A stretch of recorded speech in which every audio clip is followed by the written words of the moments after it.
After the success of the result I got on my recent summoning video, which by the way you should definitely check out if you haven't already, or don't, it's cool. It's cool either way. In that video, I managed to pull Mom, and off camera, I decided to farm some more crystals and managed to get a copy of her to bring her to 4 stars. So if you guys don't know what the hype around her is all about, allow me to explain it to you guys. When she fights enemies with movement that's not greater than hers, her attack and defense will increase and will increase the more you star her up. After taking action, if she's in the danger zone, she gains a buff called Snow Guard, which lets her be immune to all debuffs, and when attacked and forced into battle, she gets a command where she reduces the mobility of all enemies within 1 block by 2 for 1 turn. And she gets a shield based on a certain amount of her HP, and that too will also increase the more you star her up, which cannot be dispelled, and once that shield disappears, it can only be regained every 2 turns. So we got a good talent going for her. That shield though is already the cherry on top of her incredible physical tankiness, and can most likely survive some strong magic attacks like, let's say, Lucretia's 3C maybe. For class mastery stones, you want HP, attack, and defense, although the weapon could be an exception, like let's say skill, because if you do defense or magic defense on a weapon, it only gives you flat 5, which is barely anything. But if you want to do that, that's up to you. Also, the reason why you want defense for almost all of them is simply because she's meant to be a physical wall. Plus, fly classes naturally have a pretty solid magic defense. For arena stones, you want something like mine, or if you guys feel like your Grenshiel is already tanky enough, or you just want her to hit harder, you can go with a offensive set. Her best soldiers to use are primarily the flyer ones. The War Falcon is a really good one. Similar stuff with Grenshiel where they have their attack and defense increase as long as their enemy's mobility isn't higher than them. With a additional bonus, if the hero is a flyer class, they take less damage when actively attacking. This soldier, I would say you would only use them if the character that you're using is a flyer. It just makes them even better. The mechanical and steel wing warriors are pretty good. The mechanical one just lets you take less physical damage when being attacked, and the steel wing warrior are the opposite. The Holy Pegasus is her tankier soldier, but you probably won't hit as hard compared to the other ones. And the Griffin Knight is her harder hitting soldier, but you probably won't ever see anyone use them. It's because of the HP threshold that they have to be in order for them to actually be usable. So yeah, so most of the time, it would either be the War Falcon, Mechanical Dragon Knight, or the Steel Wing Warrior. Her best weapon to use is obviously the Ragnarok. If you don't have one that she can use, the Peacemaker will make a decent placeholder until you get one, or maybe the Throne Guardian for a little bit tankiness. The Last Rites will be her best armor to use. This will 90% of the time allow her to survive any kind of single target hit. The Azure Legend is what I will always recommend if you don't have a spare Last Rites. It's pretty much the only armor that will ever come close to it. Demon Lizard Skin is something else you can use in the meantime, or even the Gargoyle Jacket if you don't have both of the armor I mentioned.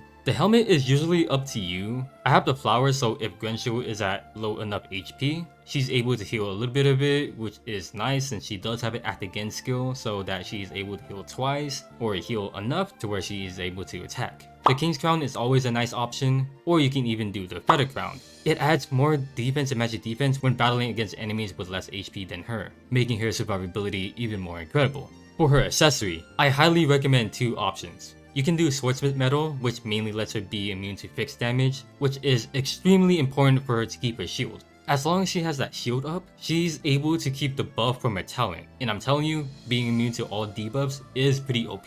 The other one I recommend is the Overlord's Badge, which we all know lets you be immune to all stats down, except for a skill, but it's mainly for the mobility immunity. Having her mobility reduced will be extremely detrimental for Grenshiel if you want her to have that attack and defense increase. The same can be said for if you're using the Flyer Soldier.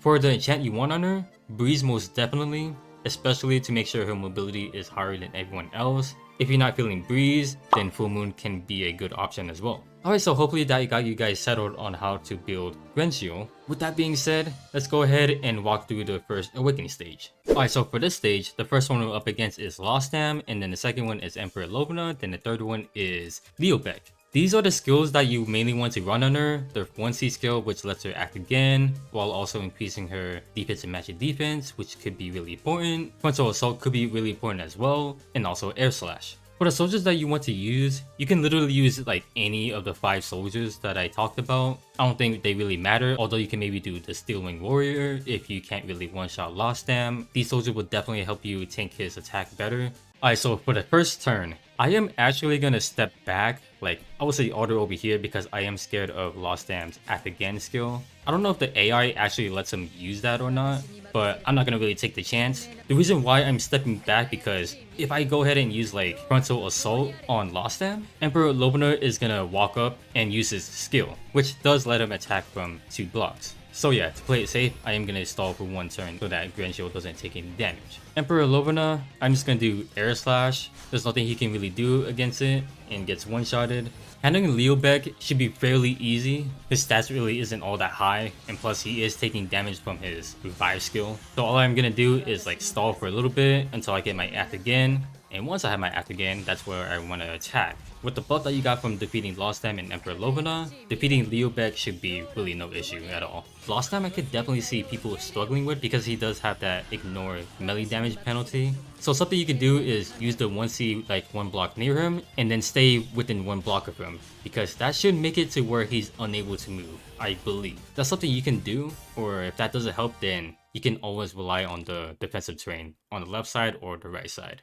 And now we're finally onto the 3C. The passive on this is very similar to Elwyn, however Grenshiel is a little bit different. Unlike Elwyn, his faction buff will actually activate at the start of the battle. She has to take action first before she uses it. And what's even better about this, when any of the strategy character kills an enemy, she's able to reapply the buffs again. Unlike Elwyn, where his teammate has to die in order for him to activate that again. And not to mention, it has that special faction buff effect where when fighting enemies with mobility not higher than yourself, you deal 50% increase more damage. Of course, only lasting for 4 turns. The actual skill itself. Before battle, dispels 3 buffs from the enemy, and if the target movement isn't considered flying, then she is able to attack first. Then after battle, if the enemy lives, it causes them unable to move and unable to guard. And Grenshiel herself gets a buff where she takes 20% less damage, all for 1 turn that cannot be dispelled. So yeah, a really amazing 3C skill with a much better faction buff design. And if you guys were curious, this is what her 3C animation looks like. Alright, so for a second awakening stage, this is going to be one of those rare cases where I show it off in the video. I can definitely see this one being really tricky to deal with, so yeah, if you guys are having trouble, then hopefully I can help you guys, guide you guys through this one. These are the skills I'm running with her. I feel like her AoE is definitely going to be really important on this one, especially the 1C skill. The 2C can literally be anything you want. For the soldiers, I'm not going to really change it. The Stilwing Warrior is definitely going to be really good for this one, considering that we're seeing 3 ranged attackers. So for the first turn, I am just gonna rush in, so I'm gonna place the 1C next to Azusa right here, because I am planning on bringing Lost Dam towards her. But first, with Grenshiel, I am gonna use her AoE right here. And that is a nice bonus right there. I was not expecting that stun, but I actually got it, but I don't think that really mattered. So I'm gonna bring Lost Dam. Actually, I should have put it next to Kaguya so that I can get lucky with the stun, since I am bringing Lost Dam to kill Azusa anyways. So hopefully that one shot's not enough, but that's fine. That's fine. And then for Azusa, I'm just gonna have her just attack Lost Dam. That's the only thing she can really do. So Lost Dam should have less magic defense, so this should definitely KO. Yep, there we go. Alright, so Grenshiel still has a command effect, which allows me to attack the other 2 since the other Grenshiel can't guard. So I'm just gonna have Lost Dam just actually I'm gonna have him save his skill just to attack Azusa. Kaguya can't do anything, so I'm just gonna have her chill, get some more cards, and then I'm gonna have Azusa may as well attack Kaguya since she doesn't have anything else better to do. Not doing it much, but that's expected. And I'm just gonna have Grenshiel just do nothing. Let her take some hits. Okay, so Kaguya can finally do something, so I'm just gonna have her use her Act Again skill right here, and then AoE. Just to provide some debuffs, hopefully help out with like the defense down, magic defense down maybe. Ooh, and we were lucky enough to get the mobility down, so that means I can have Grenshiel right here take out Kaguya. Hopefully she doesn't die. Oh, she died. What the heck? Okay. That should be fine, that should be fine. I'm just gonna have Azusa use a physical attack so that she has both hard and soft. And then last time I'm just gonna attack from 2 blocks. I'm not gonna risk the participation from the Sansi Mercenary. But yeah, there we go. I mainly wanted to take out Azusa right there because she can provide some healing to her team. So yeah, I would say the general strategy right here is to make sure Grenshiel is disabling the other Grenshiel, crippling her so that she can't guard, and then have the other characters clean up. That would have been a lot smoother if I was able to get Kaguya to attack early, but hey, we still managed to pull through. So yeah, hopefully that helped you guys. If not, then you can always replay this over and over again until you get lucky, because eventually you're going to get it. The characters that you're able to use in this one are really dependable. Definitely always much easier than the first Awakening stage. So yeah, with that cleared out, let's go ahead and get right onto her showcase. Grenshiel's onesie is going to be one of her main tools. Not only is it a great act again skill, but mainly because you're doing it for the towel effect that reduces the enemy's mobility, which is really great against tanks because if you place it near them, they won't be able to guard. So that way, Grenshiel can snipe someone out. Increases allies' defense and magic defense, and the enemies have to be within one block of this. Which sounds pretty stupid, but she can't place this anywhere, only on an empty tile, so that makes up for it. That onesie can actually be combined with the Thxs skill, because that enemy right there, since the towel effect is reducing its mobility, we're already set for the other effect on the Thxs skill, which you already saw during the second Awakening stage when this skill stunned Azusa. So let's hope we can get that happen again right here. Sadly, we weren't able to stun him, but it does stack though on top of the command effect, which is something interesting to know. And then she gets blocked where she takes less physical damage. So at the start, you can see that Grenshiel has not faction buffed yet, but when she ends her turn, so I'm gonna move her up here.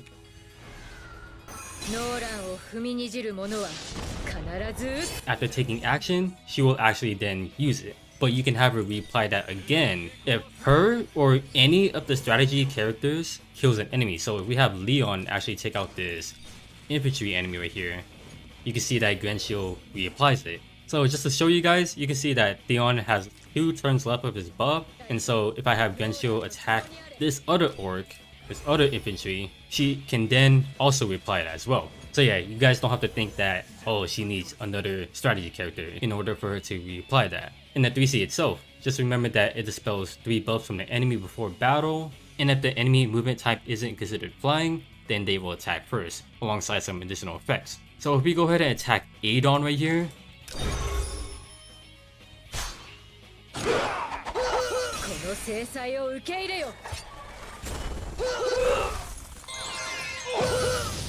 it dispelled 3 buffs on them, as well as applying this debuff where they cannot move, basically. And Grenshiel herself gets the buff where she takes 20% less damage.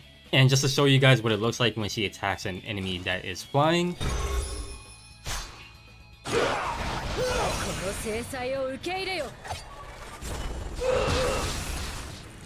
you can see that it was totally different. They were able to attack Grenshiel at the same time. So yeah, the way how it goes, Grenshiel is all about pretty much crippling your opponents. Her onesie is going to be her main tool to be able to do just that, as well as her AoE and her 3C. Tanks are going to have a hard time dealing with her because of her command effects that causes them to stop guarding, meaning that she can place her 1C tile 1 block near them, and then she can snipe someone out. And there's really no way for tanks to avoid that unless the other team places their characters around their tanks, so that Grenshiel can't put the tile near them. And that's really the only downside when it comes to using the skill, so that's where the main gameplay would be.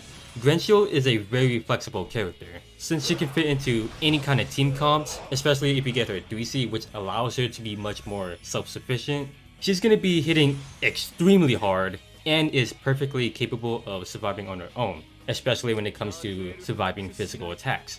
And her shield will add even more on top of everything else. If you ever go up against a Grenshiel, she's going to be constantly applying that fear factor so that you or the opponent are playing much more cautiously, especially when a tank is involved. And I would say it's almost that kind of factor as with dealing with any kind of assassins, I would say. All in all, she is very OP.